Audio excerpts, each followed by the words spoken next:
"Get out of that booth, old man. This ain't your place." That's what one of the bikers snarled before the first chair scraped, before the diner's silence turned into chaos. They thought he was just another elderly black man too frail to fight, too out of place to matter.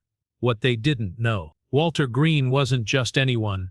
He was a living legend wrapped in denim and dust, with a past the military still doesn't fully admit. This story isn't just about fists and fury. It's about what happens when you mistake calm for weakness and age for fragility. As Teddy Roosevelt once said, "Speak softly and carry a big stick." Walter didn't speak much, but what he carried was more powerful than any weapon. If this story surprises you, angers you, or reminds you of someone who's been underestimated, drop a comment.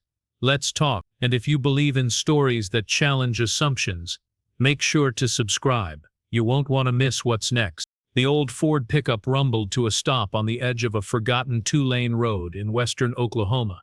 Dust swirled around the tires as the engine coughed once and fell silent. Walter Green, 73 years old and built like someone who used to wrestle mountains, pushed the creaky door open and stepped down onto the gravel lot. His knees cracked, his spine popped, and he winced slightly, not from pain but habit. His beard was white, trimmed close, and his skin was dark, sun-weathered and proud. From a distance, he looked like someone's grandpa who'd just stopped for a slice of pie. But Walter didn't come for pie. The diner ahead was nothing special. Millie's was painted in faded red on the window, the M half peeled away. Inside, the lights flickered like they couldn't decide whether to die or stay alive, and a rusted ice machine clanked somewhere out back. Walter adjusted his cap. The bill bent to near collapse, and limped slowly toward the entrance, his boots crunching gravel like dry bones. The bell over the door jingled as he stepped inside, and the room did what it always did when a black man walked into a mostly white rural diner. It paused, forks froze midair. Conversations stalled. Even the cook behind the window wiped his hands on his apron and squinted. Walter didn't flinch. He scanned the room once, like an old gunslinger, measuring the odds, and made his way to the far booth, one facing the door and a side window. He moved slowly, deliberately, not weak, just efficient. He didn't look like much, but his eyes, those were sharp eyes that had seen war, injustice, silence, and survival. He slid into the booth with a groan and a sigh. Behind the counter, a young waitress, maybe 20, with a ponytail and a name tag that said Becky, approached with a hesitant smile. "Can I get you something, sir?" she asked. "Just coffee, black, and whatever your best burger is," Walter said, his voice deep, calm, like a well-tuned cello. As she scribbled the order down, he added, "And maybe a little peace and quiet if it's not too much trouble." She chuckled nervously and glanced toward the corner, where 5 men in leather vests sat hunched around a table, biker patches, Confederate flag on one sleeve. They had tattoos, heavy boots, and the kind of laughter that made your skin itch. The moment Walter entered, their joking had stopped. Now they were watching him like crows sizing up roadkill. One of them, a thick-necked brute with a red bandana and arms like fence posts, leaned back and said loudly, "Ain't seen your kind around here in a while." Walter didn't respond. He lifted his mug and sipped his coffee, bitter, weak, but hot, just the way he liked it. "You hear me, old man?" the biker barked. Becky froze mid-step. Walter calmly set down his cup. "Is there a problem?" he asked, without turning around. The biker stood up, his heavy boots thudding against the floor. "You sittin' in Bobby's booth? That there's a regular seat." Walter turned slowly, his eyes meeting the biker's. "Tell Bobby he's late." The room went still. Becky backed away, biting her lip. The biker's name, apparently, was Mick. Mick laughed, but there was no humor in it, just the dry scrape of someone looking for a fight. "You think you're funny, old man?" Walter leaned back, his fingers laced together across his stomach. "No, just hungry." Rising tension filled the room like smoke. The other bikers started shifting, rising slightly from their seats, sensing a show. Mick slammed his palm on Walter's table. "You picked the wrong diner today. Gramps. Walter blinked once. And yet, here I am. Mick reached down, grabbing the edge of Walter's jacket. In a blur, Walter moved. It wasn't loud. It wasn't flashy. It was precise. Walter's left hand snapped up, trapping Mick's wrist mid-grab. With a twist and a flick, the biker was yanked forward, slamming face first into the table. Silverware clattered. Becky screamed. Everyone froze. Walter stood, slowly easing up, like a man waking from a nap. He adjusted his jacket, straightened his back. For a second he looked 10 years younger. "You want to keep going?" he asked Mick, who groaned in reply. The others didn't move. Walter dropped a 20 on the table. "I'll wait for my burger," he said, returning to his booth, as if nothing happened. Outside, the wind blew dust across the parking lot. Inside, no one said a word. The tension didn't settle after Mick hit the table. It just changed shape. The air inside Millie's diner now buzzed with something different. Not curiosity, not surprise. It was resentment, a quiet brewing storm, the kind that turns awkward silence into dangerous action. Mick was still slumped over the table, holding his face, more stunned than hurt. But his pride had taken a beating, and pride is what men like him value most. Across the room, the remaining bikers sat stiff, their eyes locked on Walter like wolves regrouping after a failed ambush. Becky, the waitress, returned with Walter's burger, her hands shaking slightly as she placed the plate in front of him. "Thank you, ma'am," Walter said, with a small nod. She nodded back, but couldn't stop glancing over at the bikers. One of them, a wiry guy, with sunken cheeks and yellowed teeth, stood slowly. His name was Rex, and judging by the tattoos on his neck, he had nothing to lose. "Hey, old man," Rex called out. "You think you're some kind of hero?" Walter calmly lifted his burger, took a bite, and chewed without looking up. Rex took that as disrespect. "I asked you a question," he barked, stepping forward. "What are you, ex-cop? Retired prison guard?" Walter swallowed and wiped his mouth with a napkin. "I'm just a man who came to eat," he said. "You boys don't like that. Maybe the problem's with you." Rex scoffed. "We don't like being shown up by geriatrics who think they're John Wayne." That got a few chuckles from the others, but Walter didn't rise to it. He just kept eating. Then the third biker stood.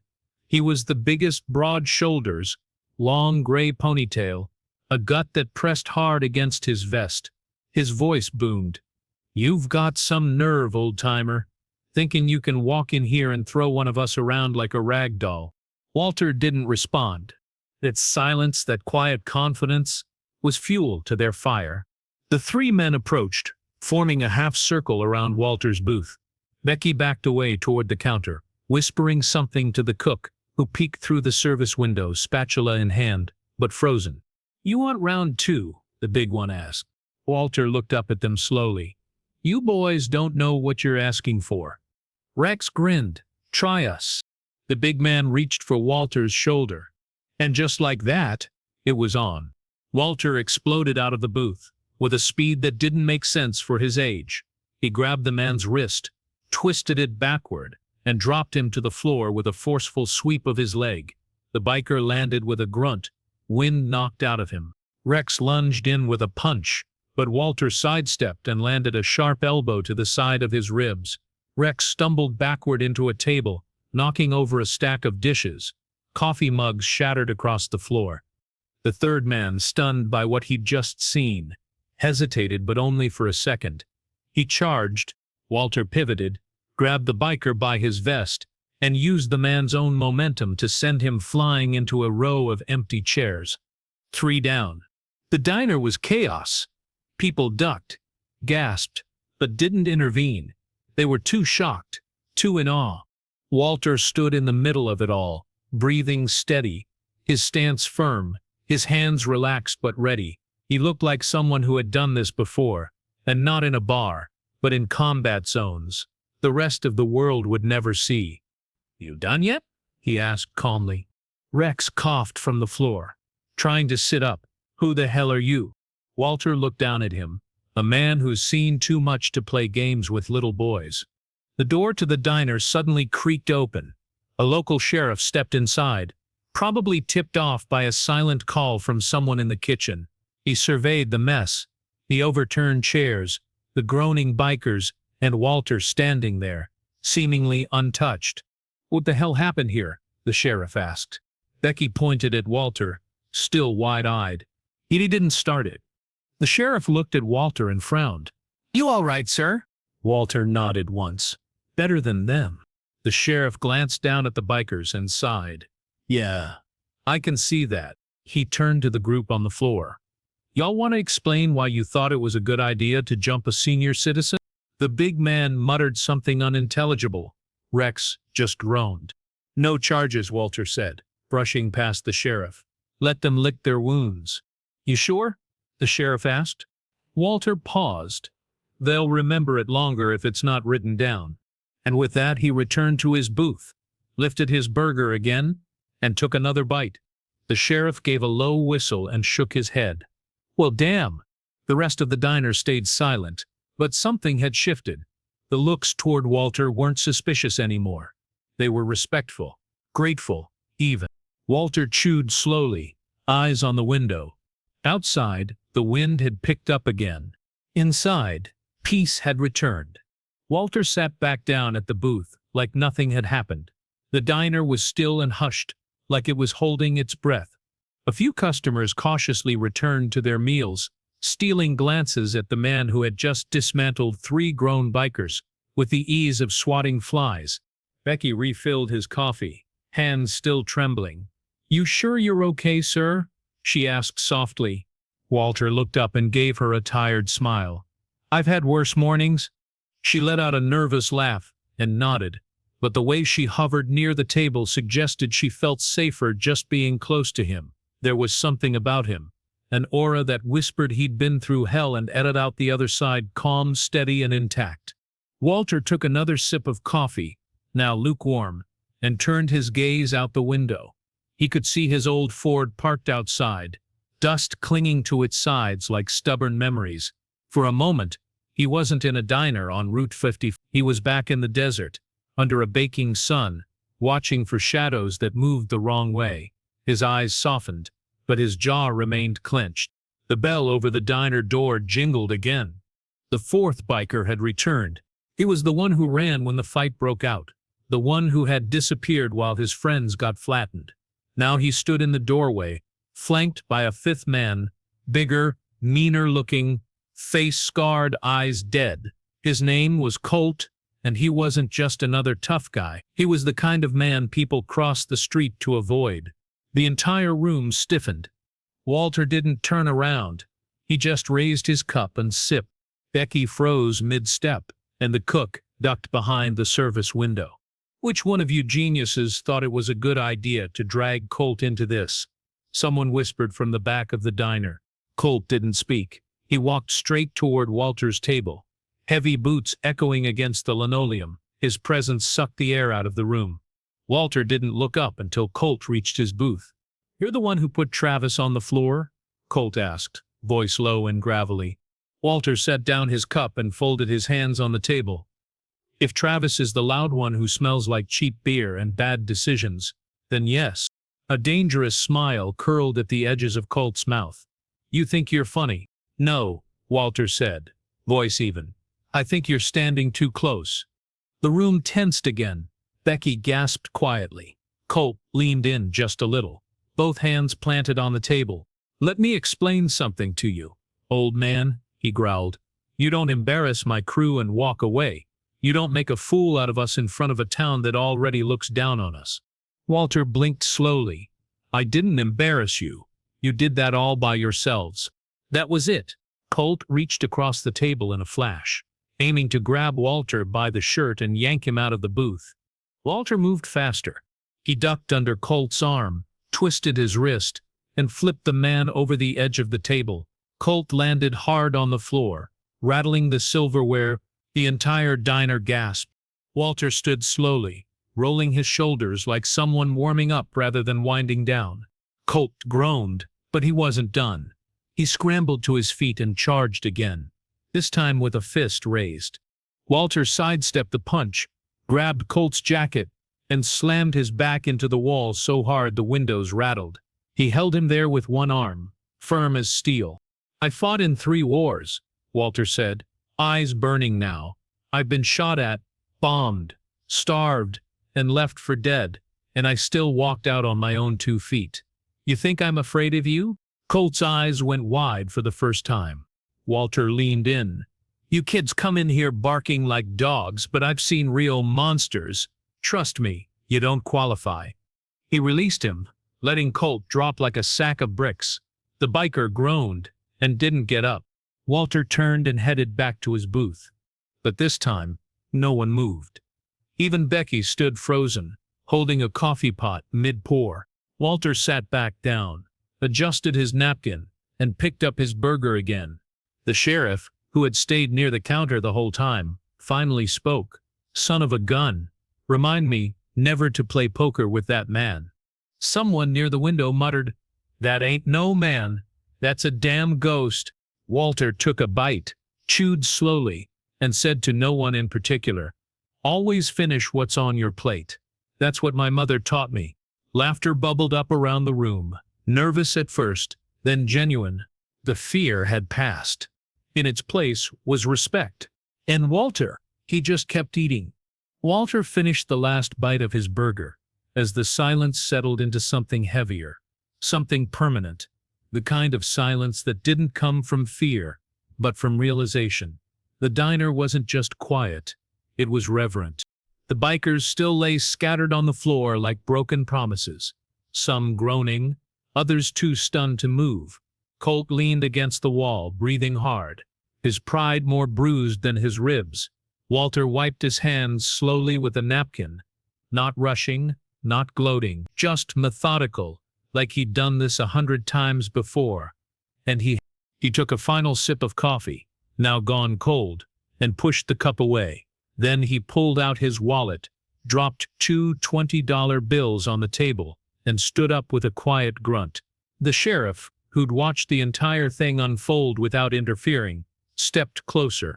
"You always eat this messy?" he asked, his tone somewhere between amusement and awe. Walter nodded once. "Only when the menu comes with a side of attitude." The sheriff chuckled, then glanced at the downed bikers. "I ought to arrest them for stupidity." Walter raised an eyebrow. "Wouldn't help. Pain teaches better than paperwork." He walked past the sheriff, heading for the door. As he did, conversation started to return in whispers. A man in a booth near the jukebox muttered, "Didn't even break a sweat." A woman clutching a to-go bag whispered to her daughter, "He looked like my granddad." Becky caught up to him just before he reached the door. "Wait," she said. "Who are you, really?" Walter turned slightly. "Just a guy passing through." "No, I mean it," she insisted, her voice urgent. "You don't move like a normal man. You don't fight like one either. I've never seen anyone do what you just did." Walter looked at her, his expression softening. "I used to do a different kind of work. Long time ago, different life." "Military?" she asked. He gave the smallest nod. "Let's just say, I've seen what people are capable of when they think no one's watching." Becky blinked. "And now," Walter said, turning back toward the door, "I just like my coffee hot and my lunch quiet." He stepped outside. The wind had picked up. Dust blew across the parking lot in lazy spirals. Walter's truck sat where he left it, sun-baked and loyal. He climbed in, started the engine, and rolled down the window. Inside the diner, Becky stood watching him, still trying to process everything. A man like him, so calm, so composed, felt like something out of an old legend, not a Tuesday afternoon. As Walter pulled onto the road, he caught a glimpse of Colt in the rearview mirror, still slumped near the wall. He didn't feel proud. He didn't feel vindicated. If anything, he felt tired. Not in his body. He'd trained it too well for that. But in his spirit. People like Colt never changed from pain alone. The world would need more than broken egos and flipped tables to be better. He passed a sign that read "Next gas 26 miles" and kept driving. The highway stretched before him, wide and empty, a ribbon of road unraveling into nowhere. He turned on the old ready, and a crackling blues station filled the cab. The notes were rough, full of life and scars. The miles passed quietly. Back at the diner, the story was already growing legs. Customers began retelling it, adjusting the details like all good legends do. He moved like he was 30. No, 20. He didn't just fight them, he taught them a lesson. One old man near the window said, "I saw men like that in Nam. You don't forget the way they carry themselves, like they've already survived the worst." Becky returned to wiping tables, her heart still thumping.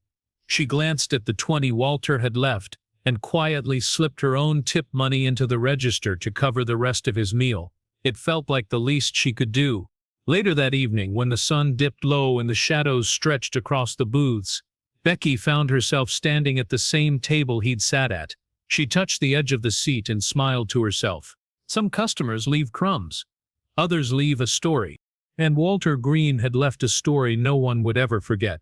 The sun was beginning to dip below the horizon as Walter Green rolled through the outskirts of the next small town, the kind that looked like it hadn't changed since the 1950s. Rusted pickup trucks lined the streets. Kids rode bikes, barefoot down cracked sidewalks, and a faded American flag fluttered in front of a post office, the size of a living room.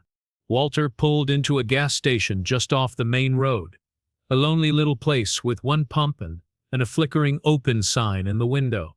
He parked, stepped out, and stretched slowly.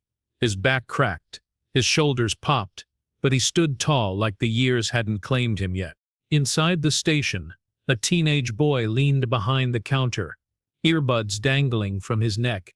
He looked up as Walter entered, immediately straightening. There was something about the way Walter walked, slow but deliberate, that made people notice. "Evenin', sir," the kid said, voice cracking halfway through the sentence. Walter gave a polite nod. "Evenin', just need a bottle of water." The kid grabbed one from the cooler and placed it on the counter. "You just passin' through?" Walter smiled faintly. "Always." The boy hesitated. "You military?" Walter didn't answer right away. He pulled out a crumpled $5 bill and slid it across the counter. "Keep the change." The kid looked like he wanted to say more but bit his tongue. He watched as Walter turned and walked back to his truck, the bottle of water in one hand, the other adjusting his cap against the setting sun. The drive continued.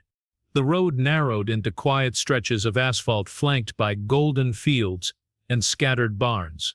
Walter rolled the window down. The wind was cool, soft, familiar. He hadn't felt this kind of peace in years. But even in the calm, his mind wasn't still. He thought about the diner, about the looks, the challenge, the violence. He hadn't gone looking for any of it.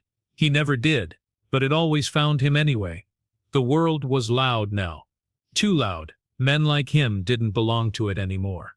They were reminders, living echoes of a time when discipline mattered, when silence didn't mean weakness. He remembered something his commanding officer once told him. Real strength isn't how hard you hit, it's how much you hold back. He'd held back plenty. As the last bit of sun sank beneath the fields, Walter spotted a roadside motel glowing like a firefly in the dusk. He pulled in. The place looked clean enough. Just a row of doors, an old neon sign, and a vending machine humming outside room 7. He checked in with a woman who barely looked up from her TV show, paid cash. No questions asked. Inside the room, Walter sat on the edge of the bed. He untied his boots, stretched his legs, and cracked open the water. The hum of the old wall unit AC filled the silence.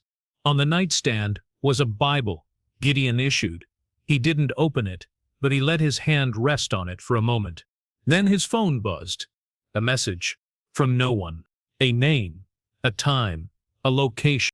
He stared at it for a long moment. The past never really let go. But this wasn't about orders anymore. Wasn't about missions. It was about doing what needed to be done when no one else would. And that was something Walter Green had never walked away from. He powered off the phone and set it aside.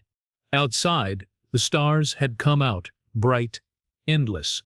Somewhere out there, a diner full of people would wake up tomorrow with a story. They'd tell it at work, at school, around dinner tables. about an old black man who walked into a racist town, took down 5 bikers, and didn't say much about it after. They'd try to remember his name, but no one had ever asked for it, and Walter preferred it that way. The next morning, he'd be gone, down another road, toward another town that didn't know him yet, a place where he could sit in silence, eat a burger, and hope for peace. But if trouble came calling again, he'd be ready, because real strength isn't loud.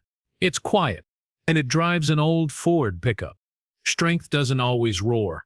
Sometimes it walks in slow, orders coffee, and waits for the storm to pass before standing up. Walter Green taught us something we all need to remember. Real power isn't loud or angry, it's controlled, focused, and rooted in dignity. In a world that often rewards noise, silence can be a rebellion, and calm can be courage. Like Martin Luther King Jr. once said, the ultimate measure of a man is not where he stands in moments of comfort, but where he stands at times of challenge and controversy. If this story made you feel something, anything, don't just scroll past. Leave a comment. Let's talk. If you know someone who needs this reminder, share it. And if you want more stories that move you, challenge you, and make you think, hit that subscribe button. This isn't just a channel. It's a place where quiet strength speaks loudest.